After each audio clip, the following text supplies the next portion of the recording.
Magandang umaga, Pilipinas. Narito ang latest sa lagay po ng ating panahon. Shear line pa rin ang nakakaapekto sa silangang bahagi ng Southern Luzon.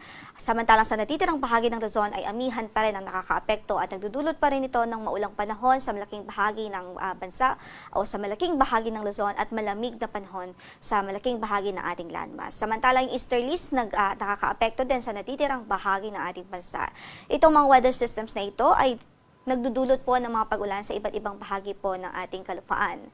At sa ngayon, wala naman po tayong bagyo na minomonitor sa loob ng ating area of responsibility. Sa loob ng 2 hanggang sa 3 araw ay wala tayong inaasahang mabubuo na LPA o bagyo sa loob ng ating area of responsibility. Gayunpaman, patuloy na magantabay sa magiging update ho ng Pag-asa sakaling magkaroon ho ng significant changes.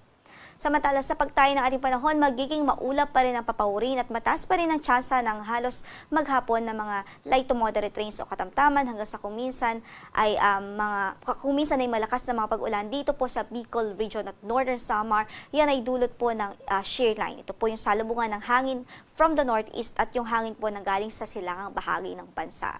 Samantala, dahil naman sa amihan, magdudulot din ng maulap na papaurin at mga pag-ulan dito po sa Aurora, Quezon Province, sa Bulacan, Laguna at maging sa Rizal Province. So sa mga kababayan natin dyan, huwag kong kalimutang magdala ng payong bilang mga pananggalang sa ulan. Samantala yung amihan din, patuloy magdudulot ng mahihinang pag-ulan. Maulap na papaurin at mahihinang pag-ulan sa Cagayan Valley, Cordillera Administrative Region, maging dito po sa Kamaynilaan, at dito po sa natitirang bahagi pa ng Calabarzon area o Calabarzon region. Asahan natin ang maulap na papaurin at may tsansa po ng mahihinang pag-ulan anytime of the day.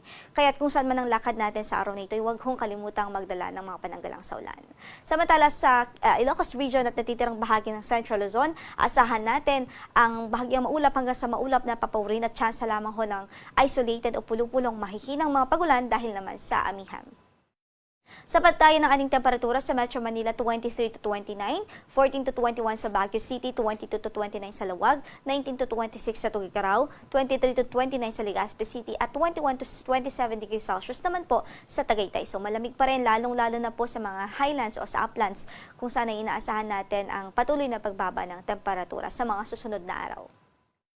Samantala dito nga po sa natitirang bahagi ng Eastern Visayas, asahan pa rin natin ang maulap na papaurin at mataas po na tsansa ng mga pag-ulan dahil po yan sa epekto ng easterlies. Samantala sa natitirang bahagi pa ng bansa, so dito sa natitirang bahagi ng Visayas, sa buong Mindanao, maging dito sa Mimaropa region, asahan din natin ang bahagyang maulap hanggang sa maulap na panahon. Ibig sabihin, generally ay fair weather naman po, liban sa mga daglian at mga isolated na cases ng dagliang pag-ulan o mga localized thunderstorms. Usually naglalast po yan from 5 minutes up to 1 hour.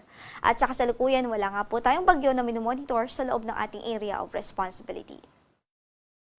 Kaugnay dyan, meron pa rin po tayong gale warning na nakataas ngayon sa ilang bahagi po ng ating baybaying dagat, is particular ho dito sa Ilocos Norte at ilang bahagi ng Ilocos Sur.